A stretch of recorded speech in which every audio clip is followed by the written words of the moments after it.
Lorsque j'étais en 6e année de médecine, une fois, je me retrouve de garde dans un hôpital de la ville de Douala. Nous étions aux urgences. J'y étais avec mes seniors de 7e année et le médecin de garde. Aux environs de 20h30, une femme arrive en courant. Elle criait et elle tenait entre ses mains un enfant de pratiquement 3 ans. Elle court aux urgences en criant « Docteur, sauvez mon enfant, il ne va pas bien !» Et moi, dans mon envie candide de sauver, je cours vers elle pour lui dire « Madame, venez avec votre enfant, on va faire le nécessaire pour pouvoir le sauver. » Et j'ai un collègue qui me tapote de manière subtile en me disant « Attends, on va d'abord vérifier quelque chose. » Et du coup, comme c'était un aîné, un senior, je me dis forcément, il veut m'apprendre quelque chose dans la gestion de ce type de cas. La femme n'était pas encore arrivée aux urgences, donc nous étions pratiquement à l'entrée encore. Il se dirige vers la femme, il dit « Madame, donnez-moi quelques secondes, il faudrait que je puisse observer l'enfant. »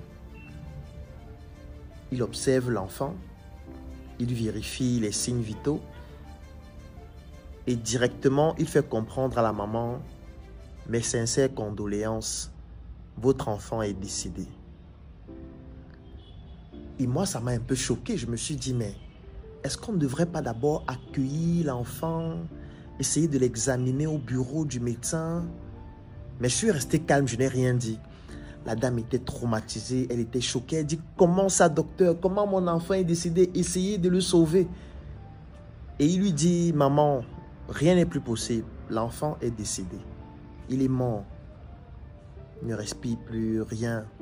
On a vérifié tous les signes et l'enfant est décédé. Ça ne sert à rien de l'amener en salle de consultation. Moi, j'étais vraiment choqué parce que je me disais, mais comment est-ce qu'on peut annoncer la mort de l'enfant de cette femme comme ça à l'entrée de l'hôpital sans même d'abord l'accueillir et faire tout le nécessaire? Mais je suis resté calme. La maman a fait le nécessaire avec son enfant. On l'a orienté vers les services concernés. Et quand je suis rentré en salle, j'ai donc demandé à mes aînés qui étaient là de garde ce jour. Nous étions ensemble. J'étais en plein apprentissage. Et ils m'ont dit, docteur, futur docteur, ça c'est un piège dans lequel tu ne dois pas tomber. Je lui dis, mais un piège comment ça? Il me dit, il y a plusieurs personnes qui viennent à l'hôpital comme ça avec des personnes déjà décédées. Tu vois une maman comme ça, elle court à l'hôpital avec son enfant, mais elle sait que son enfant est déjà décédé. Mais comme elle ne veut pas porter le poids de la responsabilité du décès de son enfant, peut-être à la maison, entre ses mains ou toute autre chose, elle voudrait attribuer cette responsabilité à quelqu'un d'autre.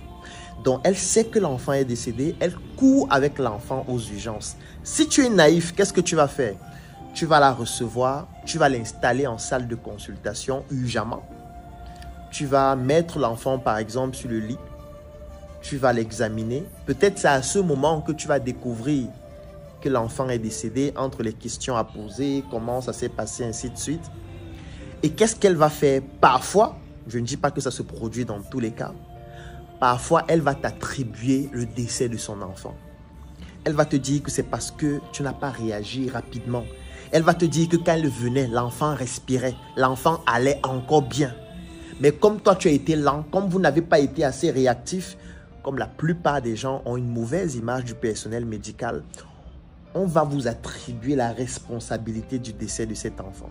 Puisqu'on va se dire, vous l'avez accueilli, il était en salle de consultation. Est-ce qu'on soigne les morts?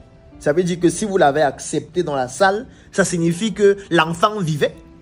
Et peut-être il aurait fallu poser certains gestes urgemment, mais idiot de votre état, vous avez laissé l'enfant mourir. Et parfois, ça crée des scandales parce que la maman, parfois, va aller se plaindre. Quand on va lui demander qu'est-ce qui s'est passé, elle va dire, je suis venue à l'hôpital avec l'enfant respirait difficilement, ils ont pris l'enfant, je ne sais même pas ce qu'ils ont fait avec l'enfant là-bas dans la salle de consultation. Après, ils sont venus me dire que l'enfant est mort. Donc, pour éviter ça, tu dois la stopper à l'entrée. Tu vérifies d'abord si l'enfant est vivant.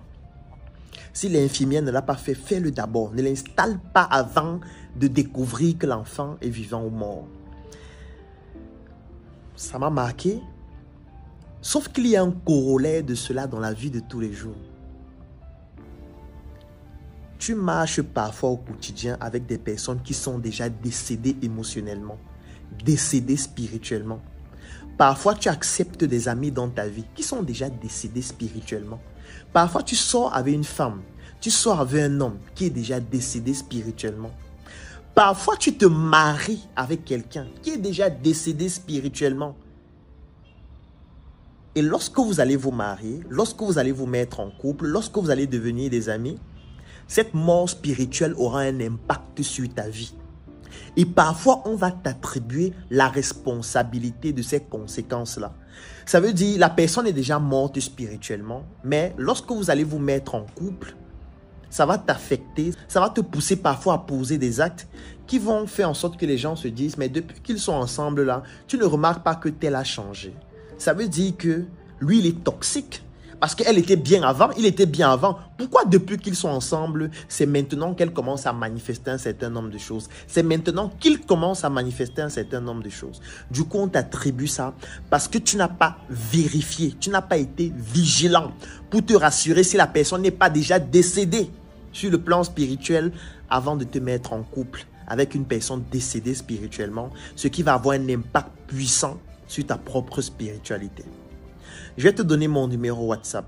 C'est le plus 237 677 61 90 11. Je te donne le numéro une seule fois. Si tu souhaites apprendre comment faire pour identifier si quelqu'un est déjà décédé spirituellement, afin de ne pas nouer des alliances qui vont te détruire, parce que cela a un impact dans tes relations, dans tes projets, dans ton couple, dans ta famille. Contacte-moi sur WhatsApp, tu me donnes ton nom et tu dis que tu souhaites bénéficier de notre offre spiritualité dans le monde des affaires et nous pourrions échanger et voir comment tu peux faire pour anticiper sur ce type de risque qui, une fois scellé, cela devient fatal. Rendez-vous demain pour une nouvelle chronique.